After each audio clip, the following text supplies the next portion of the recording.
ላንቃት ባሏ ብናርጌ ሌላ ሀገር ወሰድኩት ልጇን ላንቃት እሷን ስንት ጊዜ ላጠፋት በመኪና አደጋ 5 ጊዜ ያደረስኩባት አትሞትም ድንግል ማርያም ፎቶዋን ትይዝንም እግዚአብሔር እረኛዬ ነው የሚያሳጣኝ የለም ትላለች ከመንዳቷ በፊት በቃ ነገር ሁሉ ይቆማል።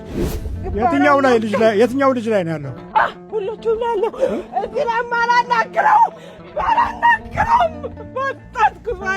ቶሎ በል ከልጁም ተነስ ከልጆቹ ላይ እጅርማ ልክላት ነው የምደርሰው። ሕፃንን እንትን እያስተማረ ስለሆነ እንዳትሄዱ ሁለተኛ እንዳትሄዱ እኛ ደብዳቤ ያስገብተናል እንዲዘጋበት ብሎ ማስታወቂያ ሰራ። ጉድ አሰማችም እኮ አላወቀችም እሷ። ከዛ በኋላ ደውላ መጣች። ጠቋር ነው ያለሁት ጠቋር ድብና አድርጌ አስተኛታለሁ አላጸልያትም። ገንዘባን ሰላቢ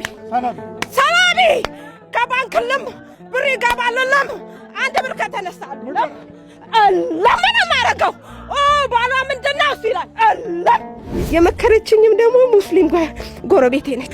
ከሞት ስንት ጊዜ ነው ከሞት ወይ ራሴን ላጠፋ ወይ በመኪና አክሲደንት በቃ ሊገለኝ ይፈልጋል። የሙት መንፈስ እንደሚመጣ አውቃለሁ። በቃ እኔም ደግሞ አልተኛለትም ጸልያለሁ። ተቀጠቅጫለሽ በመቁጠሪያ ለሊት 3 ሰዓት 4 ሰዓት ነው የምቆመው። በቃ አውቃለሁ ካልጸለይኩ አልቆምም።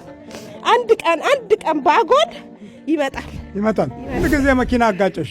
ወደ 5 ጊዜ ይሆናል። በቃ መኪና አደጋ የደረሰብኝ ባለቤቴ ራሱ በቃ ኢንሹራንስ የመጨረሻው $25,000 ነው የከፈለው።